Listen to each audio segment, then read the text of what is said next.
Fala, colega! Como é que você tá? Recentemente tivemos o lançamento do documentário sobre Alexandre o Grande na Netflix. Who will prevail?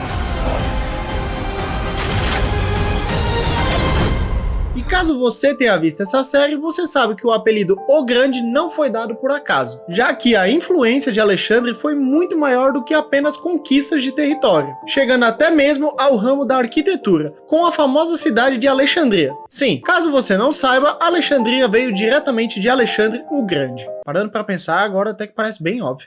E além da própria cidade em si, a construção que mais podemos dar destaque é o Farol de Alexandria, que era simplesmente considerado como uma das 7 maravilhas do mundo antigo. Mas tudo isso você só vai ver depois dessa vinheta. Roda aí!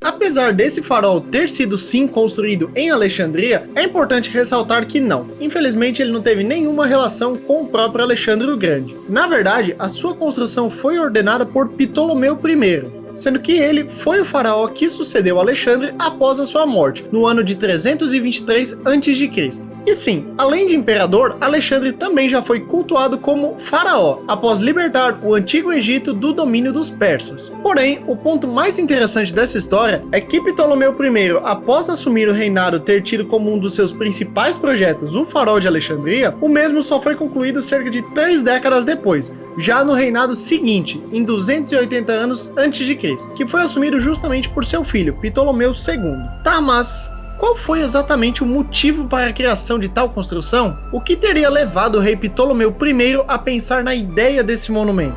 Para começar, a ideia desse farol era servir como referencial para navegantes que estivessem próximos à ilha de Faros, que era o local onde o farol estava, servindo como uma espécie de entrada para o porto da cidade. Porém, isso não explica exatamente o motivo da sua altura incomum para um farol, até mesmo se a gente comparar aos padrões de hoje em dia, já que apesar de não sabermos a altura exata desse farol, temos uma estimativa que gira em torno de 120 a 137 metros, o que o torna quase que 2 vezes mais alto do que a maioria dos faróis de hoje em dia, que tem em média 60 a 70 metros de altura. Porém, como muitas das construções desse período, o seu principal objetivo não era somente servir de referencial para navegantes, mas sim demonstrar o poder daquela civilização por meio das construções, coisa que era bem comum naquela época, como por exemplo as pirâmides do Egito. E só a título de curiosidade, já que obviamente precisamos enaltecer os grandes arquitetos da história, o que ficou encarregado da construção desse farol foi o arquiteto Sóstrato de Cnido.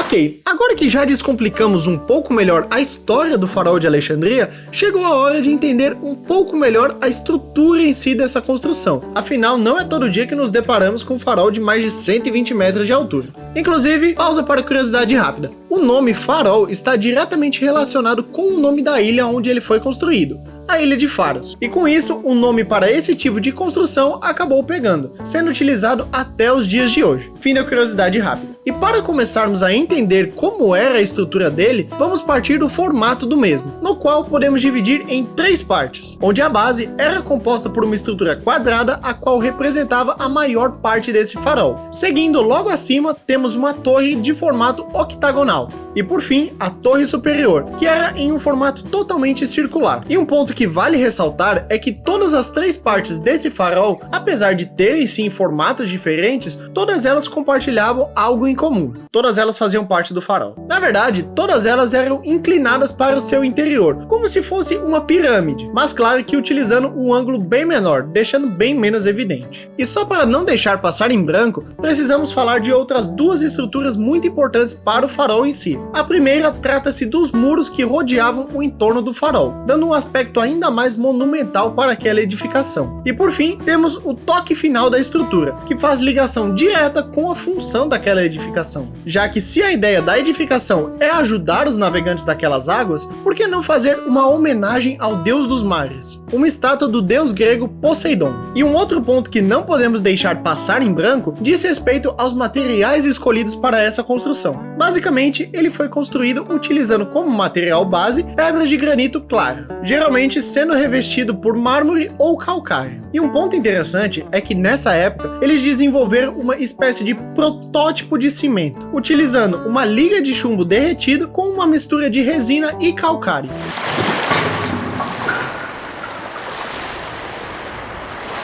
E agora que já descomplicamos a estrutura do farol, podemos passar para como ele funcionava de fato. Mas antes, mais uma pausa para curiosidade rápida. Na base dessa construção, existia uma homenagem ao arquiteto responsável pela construção do farol, que dizia Sostrato de Quinidos, filho de Dimocrates, aos deuses salvadores, para os que navegam no mar. Fim da curiosidade rápida. A princípio, precisamos entender como exatamente o farol fazia para se destacar tanto durante o dia quanto durante a noite. E a resposta para essa pergunta basicamente é o fogo. Sim, o fogo. Mas calma, não se engane achando que simplesmente eles ergueram uma estrutura alta e simplesmente fizeram uma fogueira acima dela. Na verdade, eles desenvolveram uma espécie de estrutura que servia como um espelho feito de bronze, o que servia justamente para amplificar o brilho daquela fogueira durante a noite, podendo ser avistada em até 50 km de distância. Isso, obviamente, de acordo com escrituras antigas, dos povos que tiveram a sorte de conhecer esse monumento tão de perto, ou tão de longe também, né? 50 km?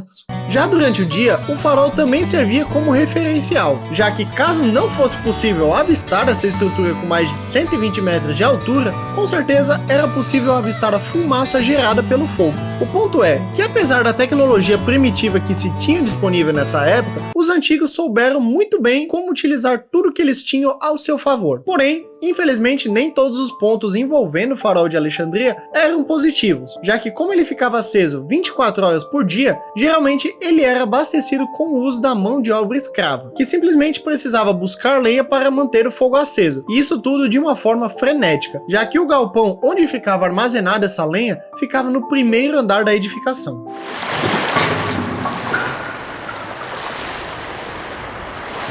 Até onde nós sabemos, o fim do farol de Alexandria se deu por conta de inúmeros terremotos que aquela região acabou enfrentando no decorrer dos anos. Porém, existiram dois grandes períodos de atividade sísmica que aceleraram ainda mais o fim dessa maravilha do mundo antigo. O primeiro ocorreu entre os anos de 796 e 956 d.C., o que afetou significativamente a estrutura do farol em si, em especial os 18 metros da parte de cima desse monumento, o que fez com que essa parte de cima, junto com aquela estátua de Poseidon, despencasse e afundasse no mar. Tanto que, inclusive, muito tempo depois, pesquisadores daquela região conseguiram encontrar esses restos do farol. Mas o mais impressionante que eles encontraram debaixo da água foi um pequeno botãozinho de like. Então eu acho que você não vai deixar essa oportunidade passar, não é mesmo? Vai lá, deixa o seu like aqui embaixo. Acho que Poseidon iria gostar disso. Se bem que o que o Poseidon tem a ver com a história? Porém, o período que decretou de fato o fim do farol de Alexandria foi entre os anos de 1303 e 1323 d.C.,